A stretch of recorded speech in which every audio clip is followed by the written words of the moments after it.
a choice as an actor, because I always tell people when you talk to me, I'm an actor first. The most difficult thing for me to kind of get my hands around is the notion of being a filmmaker, which is, I guess, what I am now. But I'm really an actor, and the thing was that I knew what kind of roles I wanted to play. So the choice was either sit and audition or wait for somebody to give me what I wanted, or just go sit down and write it. And that's what I opted to do with Promise Me This.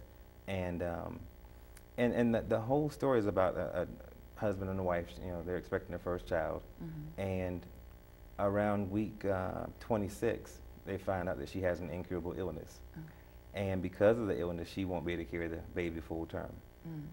If she tries, both her and the baby will die without question. The options that they're giving are to have an abortion, which she doesn't like because that has implications for their religious beliefs, and then or have them take the baby early, which she doesn't like either, because what the physicians are telling her is that she can have the baby delivered early, but they can't tell her if the baby will be healthy or not. So it's like every option she's given, or they're giving, is not an option that they really want to choose, but they have to choose one of those two, because the third one is really not an option. So it's a very dramatic film, very heavy to shoot. You know, it was very interesting because we had to get actors who could share their hearts basically with what the characters felt, and actually go somewhere and get what we needed to make the film successful. So definitely. Yeah. Now I hear you have 2 kids. Yes. Okay, so how do they feel about daddy being the filmmaker, the actor? Do they want to be an actor when they grow up? Or my daughter, no. My son, yes, he thinks he's a junior director. So he always his main question. He said, "Dad, are you the boss of the project?" And I go, "Well, yeah." So he wants to be the boss of his project. So he wants to get his little buddies together and run around and shoot films. So I try to encourage him. I actually wanted him to work on this film, but like I said, but just because of the subject matter and just because it was so heavy in places. I just, I want to be careful with what I expose them to, but just let them know what I'm doing so they understand while I'm going all weekend. Right, yeah, exactly. Okay, so where can everyone pick up this movie? Promise Me This. Well, right now it's only available through me. So I can be reached at www.csnproductions.com. I'm sorry, csnproductions@aol.com. We are putting the film in film festivals, and we are going to be looking at other distribution opportunities to try to get the film out. Because I think it's a very, very good film. I think so far, so good. I mean, everybody who's seen the film has enjoyed the film. It's been in one film festival. It did win an award, and it was nominated for Best Feature Film. Congratulations. So thank you. And I think that's kind of the essence of what it is that we're trying to do. Is that we went into this project wanting to be successful filmmakers, not just getting the project done, but also in the process make a very good film. And in doing so, it's just that, just like I said, the film took 4 months to write and two years to edit. There's a reason for that, and I wanted to make sure that everything was exactly the way it should have been. So I think the main thing is when you get into this business or you do what.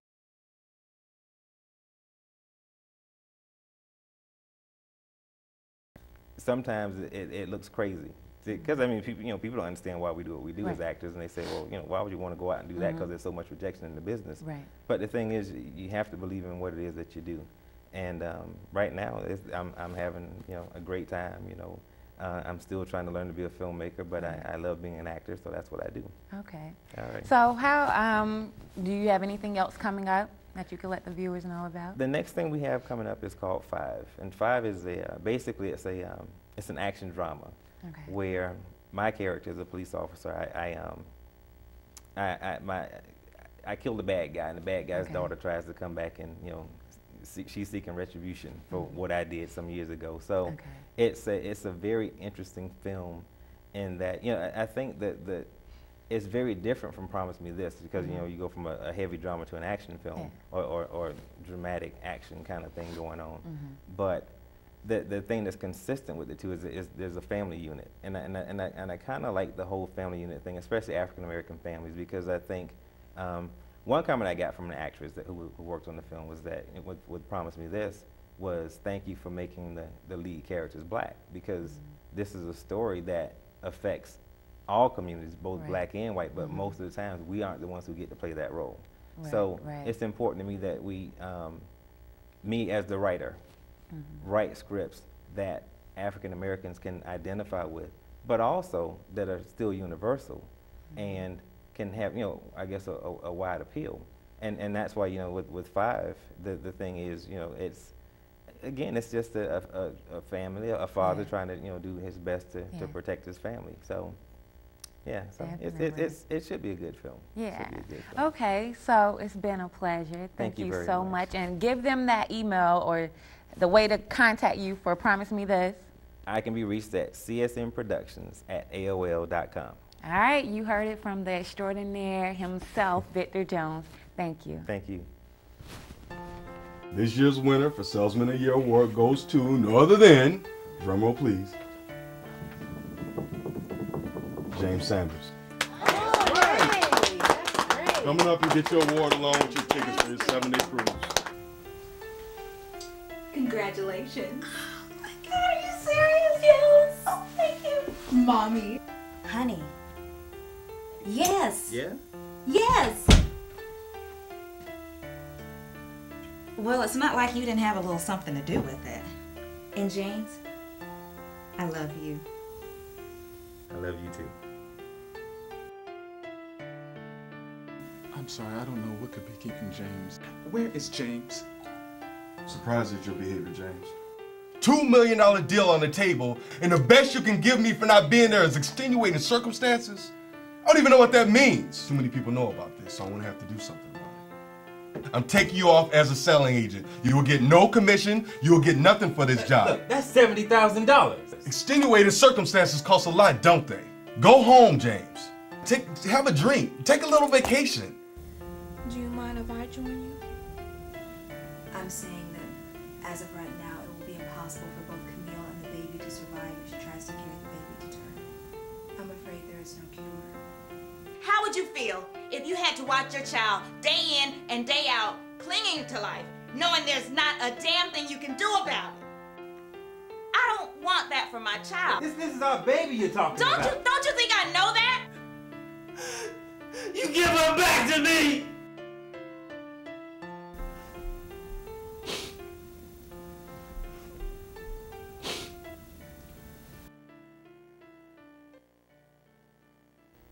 Hi, and joining me is the lovely and talented Nikki Towers, here to talk about her role in the feature film, Promise Me This.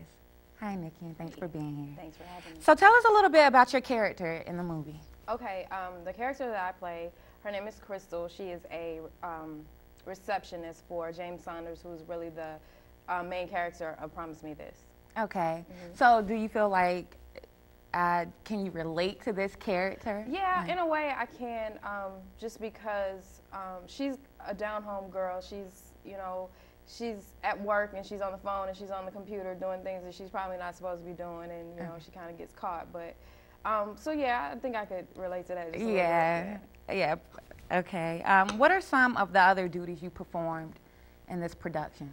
I was assistant director, as well as I helped with wardrobe, basically kind of getting the cast together on schedule, working with the younger actresses on the set, you know, kind of coaching them.